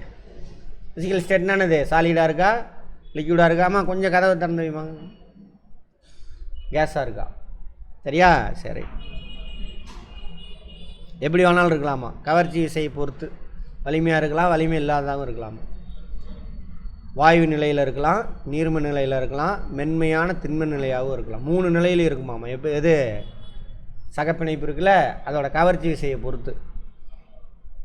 கவர்ச்சி விசை கம்மியாக இருந்தது அப்படின்னாக்கா கேஸாக இருக்கும், கொஞ்சம் அதிகமாக இருந்தால் லிக்விடாக இருக்கும், இன்னும் அதிகமாக இருந்தால் சாலிடாக ஆனால் சாஃப்டாக தான் இருக்கும் அப்படின்றான். 3 நிலையிலுமே இருக்கும். எது? சகப்பிணைப்பு. எடுத்துக்காட்டு, வாயு நிலையில் ஆக்சிஜன் இருக்குது, நீர் சகப்பிணைப்பு தான். H2O மாலிகுல் இருக்குல்ல, H2O எலக்ட்ரான், ஹைட்ரஜன், 2 ஹைட்ரஜன் வந்து ஆளுக்கு ஒவ்வொன்றா ஷேர் பண்ணிக்குவாங்க. இவர் ஒவ்வொன்றா 2 பேத்துக்கு ஷேர் பண்ணுவார். யார்? ஆக்சிஜன். அடுத்தது நீர்ம நிலையில் இருக்கிறது. நீரா? நீர்ம நிலை. ஆக்சிஜன் வாயு நிலை O2. 2 பேர் ஆளுக்கு ஒவ்வொன்று ஷேர் பண்ணிட்டாங்க. Oxygen, nitrogen. சரியா? இன்னொன்று என்ன பார்த்தோம்? ஹைட்ரஜன். இவங்களாம் வாயு நிலையில் இருக்காங்க. நீர்ம நிலையில் இருக்கிறது இது வைரம். வைரம் என்ன தெரியுமா? கார்பன். கார்பன்னா நிறையா கார்பன் சேர்ந்து அவங்களுடைய எலக்ட்ரான் ஷேர் பண்ணிக்குவாங்க, அதான் வைரம். கார்பன்னா எப்படி இருக்குன்னு பார்த்தோம். கரி, அதுவும் கார்பன் தான், கருப்பாக தானே இருக்கணும், ஆனால் இது இப்படி இருக்கும். புறவேற்றுமை வடிவம், அதை பற்றி பார்ப்போம், பின்னாடி பார்ப்போம். எல்லாம் திண்மமாக இருக்குது. ஆனால் அங்கே பாண்டிங் பயங்கர ஸ்ட்ராங்காக இருக்கும், அதனால் திண்ணமாக இருக்குது. அலோகத்தில் வலிமையான பொருள், ஸ்ட்ராங்காஸ்ட்டு நான் மெட்டல் எது? வைரம் தான். நான் மெட்டல், அது மெட்டல் கிடையாது, கறி கொட்டையால் ஆனது. கார்பன் இருக்குல்ல, கறி, அதே தான் அது வேறு மாதிரி பாண்டிங்கில் இருக்கும், அதனால் அவ்வளோ ஸ்ட்ராங் ஆகிடுச்சு. கிராஃபைட் இருக்குல்ல, அதுவும் இதே மாதிரி தான். மின் கடத்து திறன். அடுத்தது அந்த கோவேலன் பாண்ட் சகப்பிணைப்பு. அதை மனசில் நினச்சிட்டே பார்த்து வரணும், எல்லாம் தப்பாயிரும், வேறு எங்கேயாவது போய் லிங்க் ஆயிரும், பார்த்துக்கணும். சகப்பிணைப்பு சேர்மங்கள் அயனிகள் இல்லை, எனவே இவை மின்சாரத்தை கடத்துவதில்லை. அயனி கிடையாது இது, அதுவும் மின்சாரத்தை கடத்தாது. சரியா? கரைசலில் கரைஞ்சோன்னே நான் மின்சாரத்தை கடத்தும். இந்த வரேன்னு சொல்லுங்கள். உருகுநிலை. வைரம், சிலிக்கான் கார்பைடு போன்ற ஒரு சில சகப்பிணைப்பு சேர்மங்களை தவிர மற்றவை அயனி சேர்மங்களை விட குறைந்த உருகுநிலை பெற்றுள்ளது. இதெல்லாம் வந்துட்டு இவங்க வைரம், சிலிக்கான் கார்பைடு இவங்களை தவிர, இது வந்துட்டு உருகுநிலை ரொம்ப அதிகமாக இருக்கும். இவங்களை தவிர மற்ற எல்லாமே அயனி பிணைப்போட உருகுநிலை எப்படி இருக்கும்? கம்மியாக இருக்கும். அது 1000 டிகிரி செல்சியஸில் உருகுச்சு அப்படின்னாக்கா இது அதோட கம்மி, ஒரு 500 டிகிரி செல்சியஸில் அந்த மாதிரி. கரைதிறன் சரியா? சகப்பிணைப்பு சேர்மங்கள் பென்சின், கார்பன் டெட்ராக்ளோரைடு போன தடவை பார்த்தோம்ல, என்ன இது? முனைவற்ற கரைப்பான்கள், நான் போலார் சால்வெண்ட்ஸ். அதில் எளிதில் கரையும், தண்ணியில் கரைய மாட்டாங்க. அயனி பிணைப்பு தான் தண்ணியில் கரையும், உப்பு, அதை நாங்கள் வச்சுக்கோம்.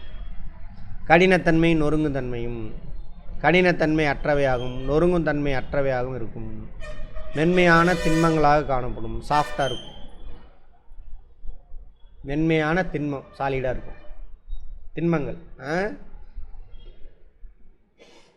வினைபடுதிறன், வினைவேகம் அதோட கம்பேர் பண்ணும்போது வினைவேகம் கம்மி. எது பார்த்தோம்? அது சகப்பிணைப்பு.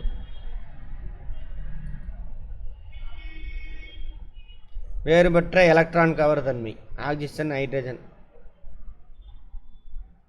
முனைவுள்ள கரைப்பான்னா என்னன்னு சொல்கிறாங்க? முனைவுள்ள கரைப்பான்னா என்ன அர்த்தமா? வேறுபட்ட எலக்ட்ரான் கவர் தன்மை கொண்ட ஆக்சிஜன் ஹைட்ரஜன் அதால் உருவானது தான் இது. ஆக்சிஜனுடைய இணைதிறன் என்ன? 2. ஆமாவா? ஹைட்ரஜனுக்கு 1. இவங்களால் ஆனது தான் அது H2O, நீர் மூலக்கூறு. வேறுபட்ட எலக்ட்ரான் கவர் தன்மை கொண்டது. இவர் 2 பேர் வேணும், இவருக்கு 1 தான் வேணும். வேறுபட்ட கவர் தன்மை கொண்ட எலக்ட்ரான் அமைப்பு, அவங்களால உருவான சேர்மம். ஸோ அதானவாமா முனை உள்ள கரைப்பான், போலார் சால்வெண்ட்ஸ் உருவாகுது. எடுத்துக்காட்டு இதெல்லாம் முனை உள்ள கரைப்பான். நீர், எத்தனால், அசிட்டிக் அமிலம், அப்புறம் அமோனியா, இதெல்லாம் அயனிச் சேர்மங்கள். இத்தகைய கரைப்பான்கள் எளிதில் கரையும். அயனிச் சேர்மம் இதில் தான் கரைன்னு பார்த்தோம். முனை உள்ள கரைப்பான், முனை உள்ள கரைப்பான்லாம் எது? நீர், எத்தனால், அசிட்டிக் அமிலம், அமோனியா. இதெல்லாம் என்ன இருக்கும்? இணைதிறன் வேறையாக இருக்கும். எடுத்துக்காட்டு H2O.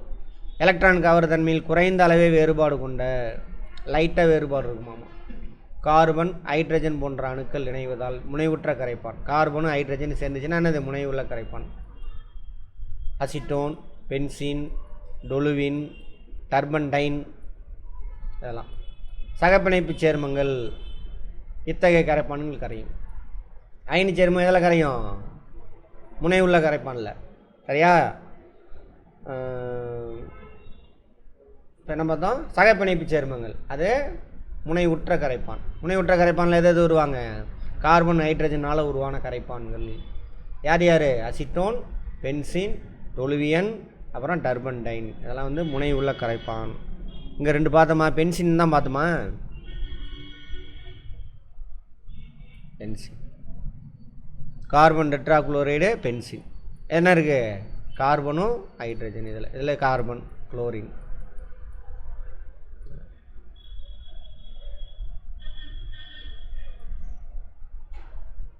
பஜானின் விதி. உலோகம் அயனி பிணைப்பு மூலம் அலோகங்களுடன் இணைகிறது. ஆமாம் தானே? உலோகம் அவ்வாறு இணையும் பொழுது அவர் அயனிச் சேர்மங்களை தருவதை நாம் அறியலாம். ஒரு சேர்மத்துள்ள அணுக்கள் நேர் மற்றும் எதிர்மின் சுமை கொண்ட அயனிகளாக முற்றிலுமாக பிரிவுறுதல் முனைவுறுதல் எனப்படும். பாருங்க, ஒரு சேர்மம்னா அர்த்தம் ஒன்றுக்கு மேற்பட்ட ஆட்டம். அணுக்கள் நேர் மற்றும் எதிர் மின் சுமை கொண்ட அயனிகளாக முற்றிலும் பிரிவுறுதல் முனைவுறுதல் எனப்படும். பிரிதல், இப்போ பிரிகிறாங்கன்னு வச்சுக்கோங்க. இப்போ HCl இல்லை சோடியம் குளோரைடு வச்சுக்கோ, NaCl. இது தண்ணியில் கரைக்கிறோம். கரைக்கும் பொழுது 2 பேர் பிரிகிறாங்கன்னு வச்சுக்கோங்க. இது நேர் அயனியாக இருக்கும், இது எதிர் அயனியாக பிரியுது. இது சோடியமாக மாறிடுச்சு, சோடியம் அயனியாக மாறிடுச்சு, +1.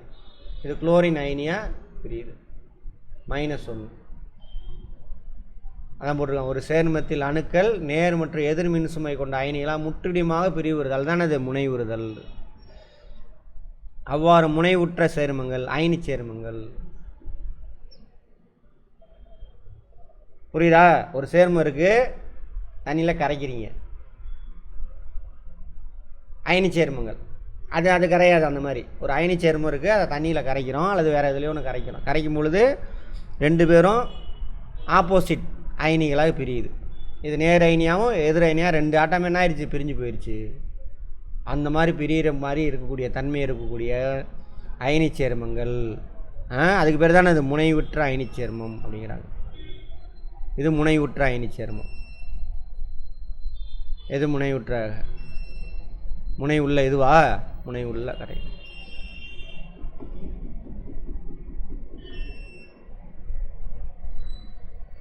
இது முனைவற்ற, இதுதான் முனைவற்ற. சரி ரைட், அதை விட்டுருங்க. பஜான் என்ற அறிவியல் அறிஞர் எக்ஸ் கதிர் படிக நிறமானி போச்சு. கரண்ட் இல்லையா? அந்த ஃபேனில் ஆஃப் பண்ணுங்க. அந்த ஃபேன் ஆஃப் பண்ண சொல்லுங்கள். டக்குன்னு போங்க, டக்குன்னு போங்க. சரி, 1923ஆம் ஆண்டு பஜான் என்ற அறிவியல் அறிஞர் எக்ஸ் கதிர் படிக நிறமானிய ஆய்வுகளின் அடிப்படையில் ஒரு சில அயனி சேர்மங்கள் சகப்பிணைப்பு சேர்மங்களின் பண்புகளை பெற்றிருப்பதை கண்டறிந்தார். ஓகே, இது நார்மலாக இருக்கிறதுங்க. இந்த ஆய்வுகளின் அடிப்படையில் அவர் ஒரு சேர்மம் அயனி பிணைப்பை பெற்றுள்ளதா அல்லது சகப்பிணைப்பை பெற்றுள்ளதா என்பதை ஒரு சில காரணிகளை கொண்டு பஜான் விதி எனப்படுது. சரி, இது தேவையானன்னு சொல்கிறேன். பஜான் விதி நேர்மின் அயனி மின் சுமையும் நேர் மற்றும் எதிர்மின் அயனியின் உருவ அளவையும் தொடர்படுத்துகிறார். இது தேவையில்லை, நமக்கு விட்டுருங்க. இதெல்லாம் அதிகம், அது வேண்டவே வேணாம், விட்டுருங்க.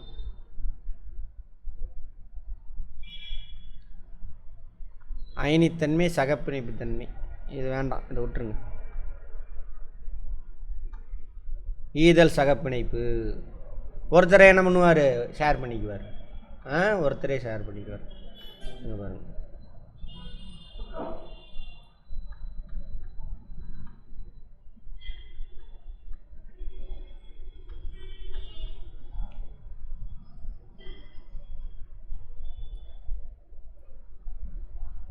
ஈனினா வழங்குறவர், சரியா? ஏற்பினா அந்த எலக்ட்ரானை கொடுக்காம வந்து சேர்றாருல அவர்.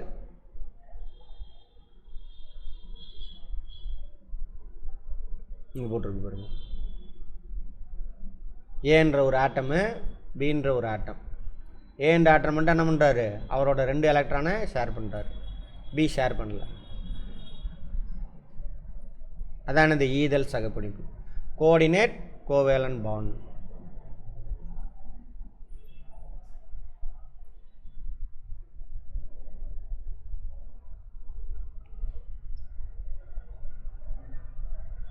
பாருங்க,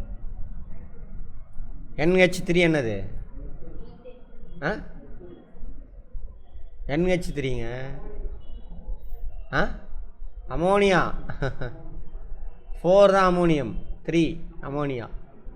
CH4 வந்து என்னது, மீத்தேன். NH3. இங்கே பாருங்க, இது ஒரு மாலிகுலு, இது ஒரு மாலிகுல். ரெண்டு மாலிகுலும் சேர்ந்து புது மாலிகுல் ஃபார்ம் ஆகுது. ரெண்டு மாலிகுல் கொடுத்தா என்ன பண்ணுது, புது மாலிகுல் ஃபார்ம் ஆகுது. இதுதான் புது மாலிகுல். இதில் இவர் மட்டும் என்ன பண்ணுறாரு, இந்த ரெண்டை ஷேர் பண்ணி ஒட்டிக்கிட்டாங்க. இந்த மாலிகுல் இருக்குல்ல, இவங்க அவங்களோட ரெண்டு எலக்ட்ரானை ஷேர் பண்ணி இவங்க கூட சேர்த்துட்டாரு, சேர்ந்துட்டாங்க. இது ஒரு மாலிகுலாக ஃபார்ம் ஆயிடுச்சு. சரியா? ரைட், ரொம்பலாம் தேவையில்லை, அதே போதும். பண்புகள், இயற்பியல் நிலைமை, அது ரெண்டும் அப்படி ஆப்போசிட் கேரக்டராக இருந்துச்சு. அது அதிகமாக இருந்தால் இது கம்மி, அயனி சேர்மம் சகப்பிணைப்பு சேர்மம். பார்த்தோமா? அதோட கொஞ்சம் இதெல்லாம் கம்மி. இயற்பியல் இங்கே பார்ப்போம். இது ஈதல் சகப்பிணைப்பு. வாயு நிலை, நீர்ம நிலை, திண்ம நிலையில் காணப்படுது. 3 நிலையில் இருக்குது. எது மாதிரியே சகப்பிணைப்பு பார்த்தோம்னா அதே மாதிரி கேரக்டர். மின் கடத்துத்திறன், அரிதில் மின் கடத்தி. இவங்களும் கடத்த மாட்டாங்க மின்சாரத்தை. அயனி சேர்மம் தான் என்ன பண்ணும், மின்சாரத்தை கடத்தும். உருகுநிலை,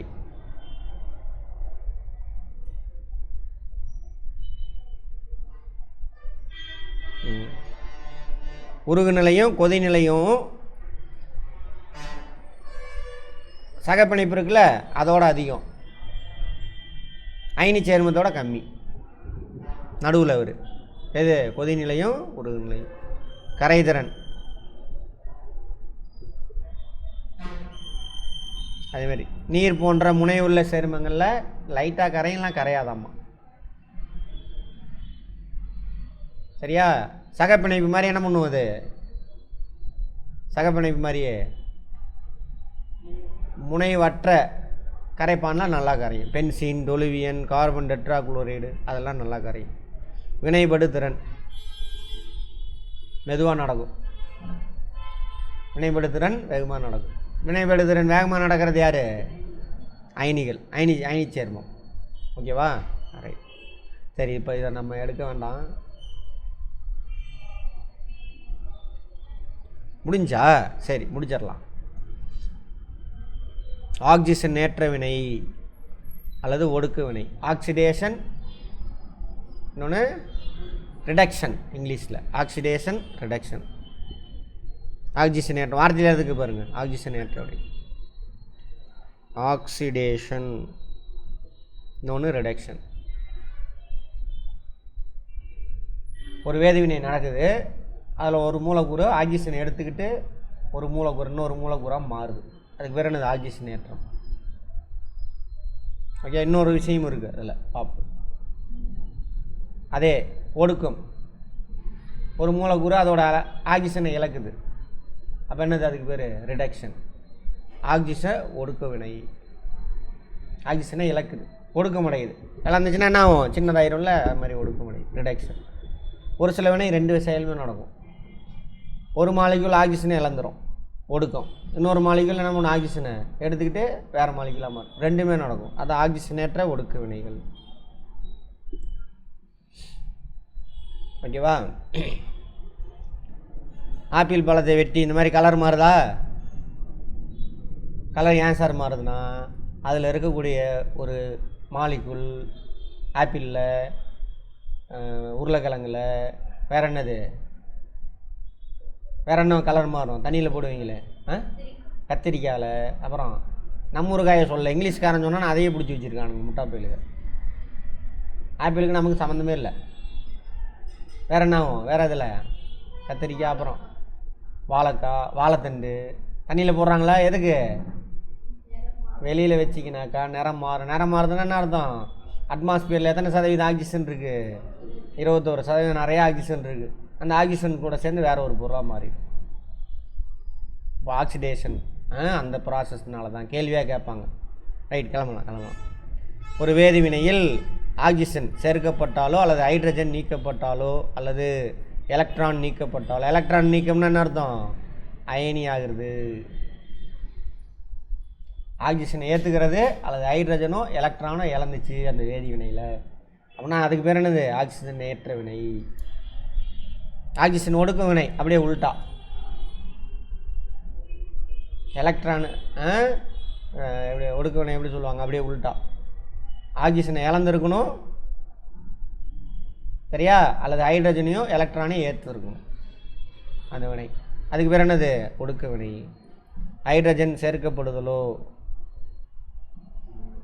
ஆக்சிஜன் நீக்கப்படுதலோ அல்லது எலக்ட்ரான் சேர்க்கப்படுதலோ நிகழும் பொழுது எலக்ட்ரானும் ஹைட்ரஜனும் சேரணும் அல்லது ஆக்சிஜன் நீக்கணும், அப்படியே உள்டா.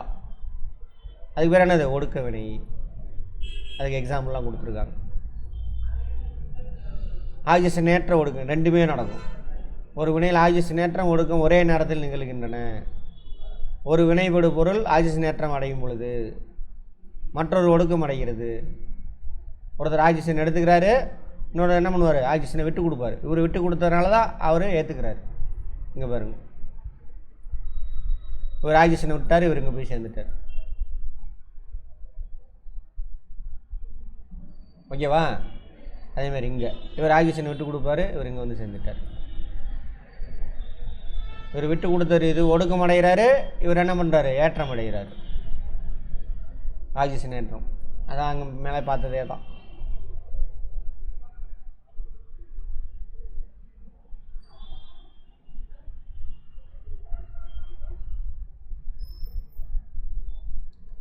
ஆக்சிஜன் ஏற்றி மற்றும் ஒடுக்கிகள். ஆக்சிடேஷன்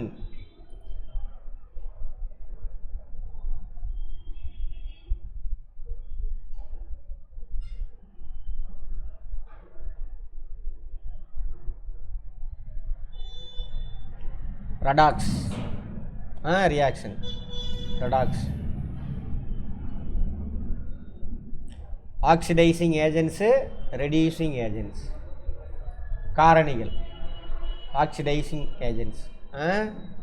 சாப்பாடுலேயே சொல்லுவாங்க பாருங்கள், ஆன்டி ஆக்சிடென்ட் நல்லது சாப்பிடுங்க அப்படின்னு சொல்கிறாங்களா? ஆன்டி ஆக்சிடென்ட் நிறையா இருக்குங்க, நல்லதுங்க, ஹார்ட்டுக்கெலாம் நல்லது அப்படின்னு சொல்கிறானா? ஆன்டி ஆக்சிடென்ட்ஸ்னால் என்ன அர்த்தம்? இந்த ஒடுக்கின்னு அர்த்தம். நம்ம ரத்தத்தில் உள்ள ஆக்சிஜனை உறிஞ்சிக்க மாட்டாங்க அப்படின்னு அர்த்தம். மற்ற பொருட்களை ஆக்சிஜன் ஏற்றம் அடைய செய்யும் பொருள் ஆக்சிஜன் ஏற்றிகள். மற்ற பொருளை ஆக்சிஜன் ஏற்றிகள். இவை மற்றவர்களிடமிருந்து எலக்ட்ரானை வாங்கி கொள்வதால், எலக்ட்ரானை வாங்கிக்குவாங்க. எலக்ட்ரானை வாங்கினான்னு அர்த்தம் ஆக்சிஜன் ஏற்றம் அடையுதுன்னு அர்த்தங்க. இவற்றை எலக்ட்ரான் ஏற்பிகள் என வளர்ப்பார். மற்ற பொருட்களை ஒடுக்கமடைய செய்யுது. எலக்ட்ரானை மற்ற பொருள்கிட்ட கொடுக்கணும் அல்லது ஆக்சிஜனை வாங்கணும், ஒடுக்கமடைதல். மற்ற பொருட்களை ஒடுக்கமடைய செய்யும் பொருட்கள் ஒடுக்கிகள். இவை மற்றவர்களிடம் எலக்ட்ரானை வழங்குதா, மற்றவற்றுக்கு எலக்ட்ரானை வழங்குறாங்க. எலக்ட்ரான் ஈனிகள்.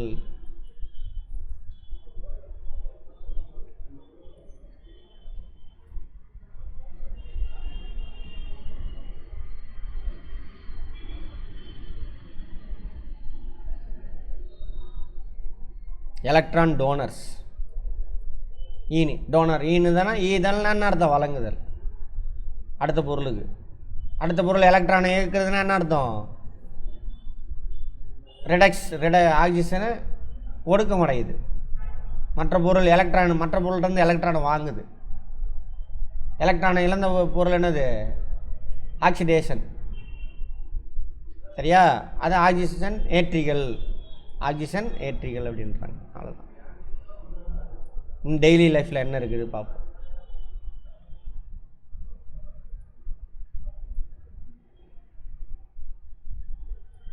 உயிருள்ள திசுக்கள் வரை பலவற்றை ஆக்சிஜன் ஏற்றம் அடைய செய்கின்றன.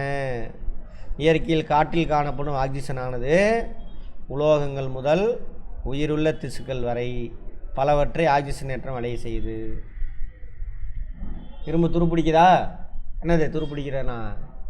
பெயிண்ட் அடிக்கிறது அதுக்கு தான்.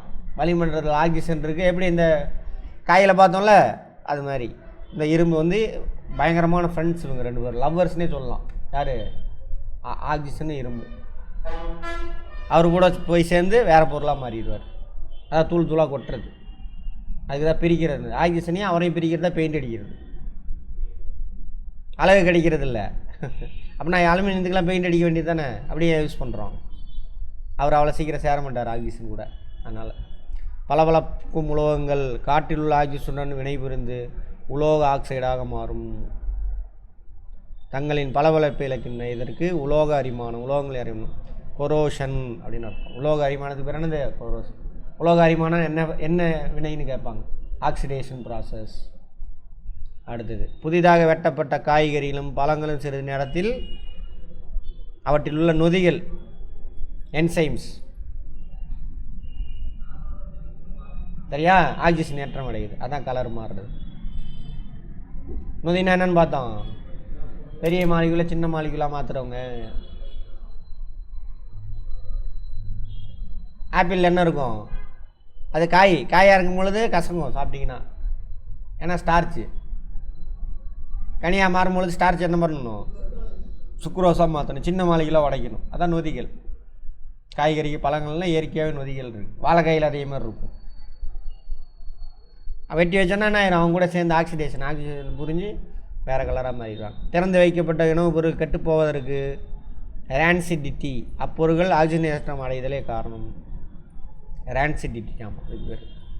இதுவும் ஒரு காரணம். மைக்ரோப்ஸ் போய் ஒன்று உட்காடுறது. இன்னொன்று என்னது? ஆக்சிஜன் ஏற்றம் அடைதல்.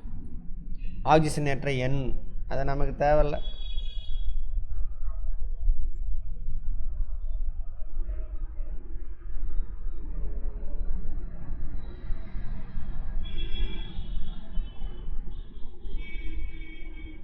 இதெல்லாம் வேண்டாம், விட்டுருங்க.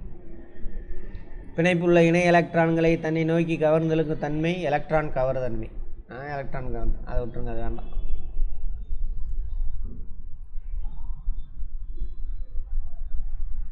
நான் கேட்குறதுக்கு மட்டும் தேவையில்லாத கொஸ்டின்லாம் வேணான்றேன். கார்பன் அணுவில் உள்ள இணைதிறன் எலக்ட்ரான் எத்தனை?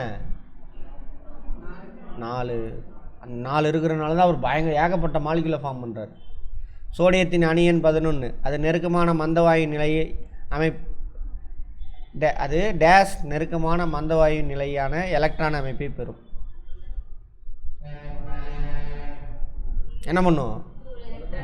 இழந்து 2 8 போயிடும், மிச்சம் 1. அப்போ என்ன பண்ணும்? இழந்து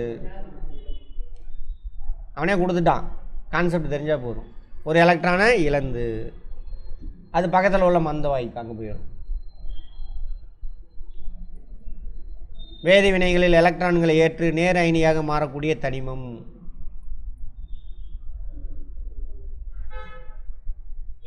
யார் எலக்ட்ரானை ஏற்பாங்க? இரும்பா? எங்க இரும்பு உலோகங்க, எப்படிங்க இருக்கும்? எல்லாமே என்னது? இது உலோகம், கால்சியம் உலோகம், பொட்டாசியம் உலோகம், ஃப்ளோரின் அது மட்டும்தான் அலோகம். இது எல்லாமே உலோகம், பொட்டாசியம் கால்சியம். சரியா? அதனால தான் இந்த எலும்பு ஸ்ட்ராங்காக இருக்கா? உலோகம், அதனால தான் ஸ்ட்ராங்காக இருக்குது எலும்பு. உலோகம் தான் ஸ்ட்ராங்காக இருக்கும். உலோகங்களுக்கும் அலோகங்களுக்கும் இடையே தோன்றும் பிணைப்பு அயனி பிணைப்பு. உலோகம் இழக்கும், அலோகம் ஏற்கும். டேஸ் சேர்மங்கள் அதிக உருகுநிலை மற்றும் கொதிநிலை கொண்டவை. அயனி பிணைப்பு. கரெக்டா? அதான் பார்த்தோம். சக பிணைப்பு டேஸ் மூலம் உருவாகிறது.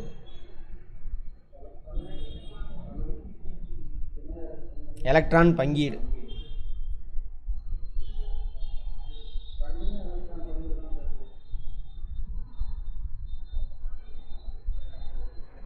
ஒரு இணை எலக்ட்ரான் பங்கீடு அப்படி வச்சுக்கோங்க.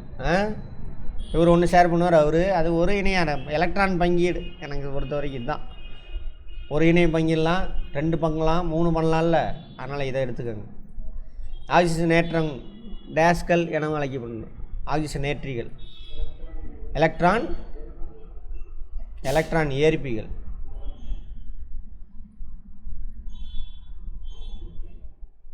வெளிக்கூட்டில் 8 எலக்ட்ரான்கள் நிலைத்த எலக்ட்ரான் அமைப்பெற்ற தனிமங்கள் மந்தவாயுக்கள். ஹலோஜன்னா அவ்வளோதான்.